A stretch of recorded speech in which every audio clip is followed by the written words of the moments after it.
भागते दौड़ते शहर के अंदर कई ऐसी जगहें भी हैं जो कि हमारी नज़रों के सामने होते हुए भी हमारी नज़रों से ओझल है।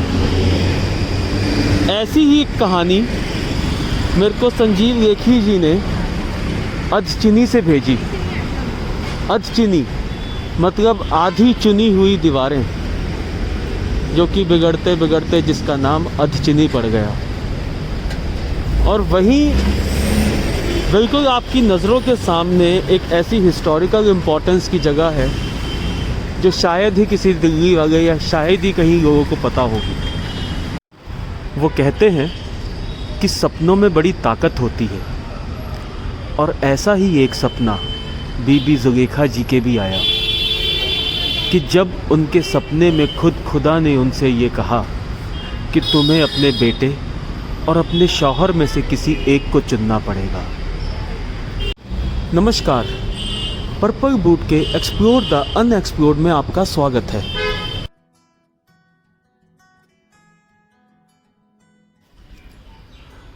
तो आज मैं आपको दिखाने जा रहा हूँ बीबी जुलेखा की दरगाह, जिनको हम प्यार से माँ साहिबा भी बोलते हैं। माँ साहिबा, इनका नाम इसलिए रखा गया क्योंकि ये निज़ामुद्दीन औलिया जी की माँ थी।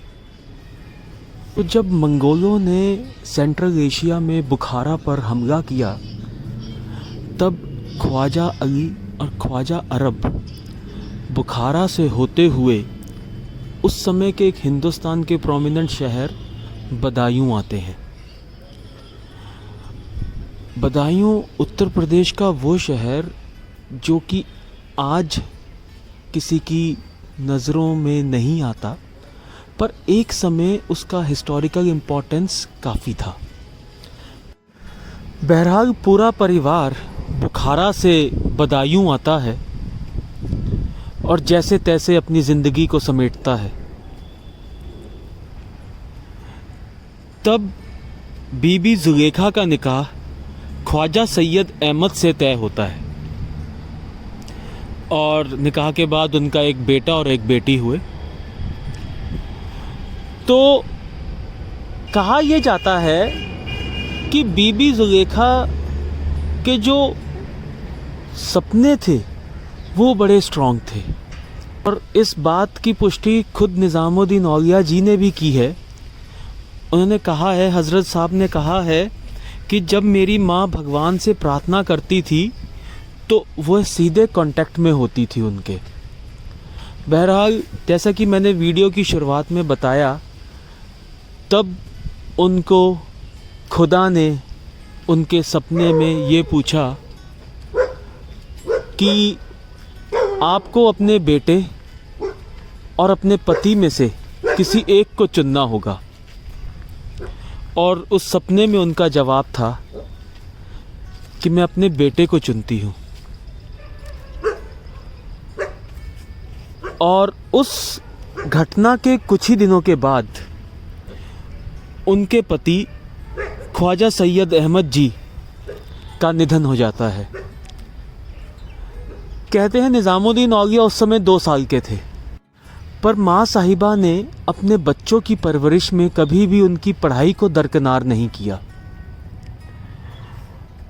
और मुफलिसी के उस दौर में भी इन्होंने हज़रत साहब जी की पढ़ाई को जारी रखा। और कहते हैं कि जब हज़रत साहब 6 या 7 साल के थे, तो अपने उस दौर के बदायूं के जितने भी पंडित और मौलवी लोग थे, उन सबसे ज़्यादा नॉलेजेबल पर्सन बने। इस चीज़ का जब उनको सेटिस्फेक्शन हुआ, तो ये पूरा परिवार आके बदायूं से दिल्ली के अधचीनी आके बसा।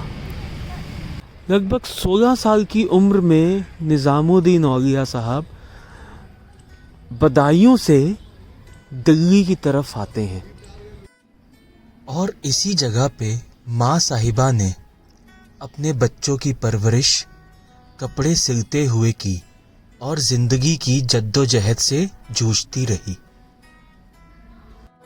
तो जब भी हजरत साहब उदास हुआ करते थे तो वह यहीं माँ साहिबा के दरबार आया करते थे। ये तब है जब हजरत निज़ामुद्दीन औलिया का दर्जा पा चुके थे।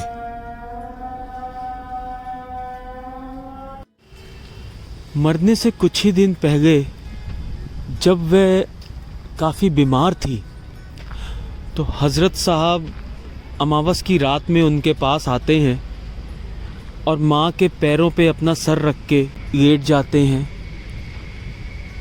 तो माँ तो माँ ही होती है। तब वह रोते हुए कहती है कि बेटा, इस अमावस को तो तू मेरे पास आया है, अगली अमावस को जब मैं नहीं होंगी तो तू किसके पास जाओगे और किसको देखोगे जैसे इस समय तुम मुझे देख रहे हो। गम का माहौल था। निज़ामुद्दीन औलिया साहब रोते हुए बोलते हैं कि आप किनके ध्यान में मुझे भेजेंगी और किस पे आप यकीन करती हैं। एक चुप्पी सी छा जाती है घर पे। माँ कहती है कि इस बात का जवाब मैं तुम्हें कल सुबह दूंगी।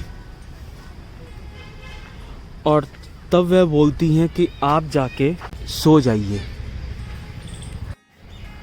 निज़ामुद्दीन साहब उस रात शेख नजीबुद्दीन मुतवक्किल के वहाँ ठहरते हैं। शेख नजीबुद्दीन मुतवक्किल और कोई नहीं, निज़ामुद्दीन साहब के गुरु बाबा फरीद के भाई थे। सारी रात जैसे तैसे करके अंगड़ाई लेके जब वो उठते हैं, सुबह के वक्त उनको बुलावा आ जाता है माँ साहिबा के घर से। जल्दी ही वे माँ साहिबा के पास पहुँचते हैं और रोने लगते हैं। और उनके पैरों में जब वह बैठे हुए थे तब माँ की जब नींद खुलती है तो कहती है, हे अल्लाह, मैं अपने बेटे को आपकी शरण में छोड़ती हूँ।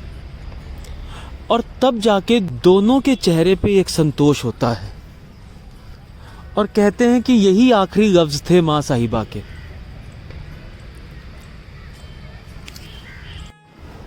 तो इस दरगाह के बारे में ये खासियत है कि ये माँओं की दरगाह है। नॉर्मली लोग थर्सडे के दिन दरगाह जाया करते हैं, पर ये हिंदुस्तान की इकलौती शायद ऐसी दरगाह है जहाँ पे वेंसडे को लोग जाते हैं। और इस प्रथा की शुरुआत लगभग 19वीं शताब्दी में ही शुरू हुई है।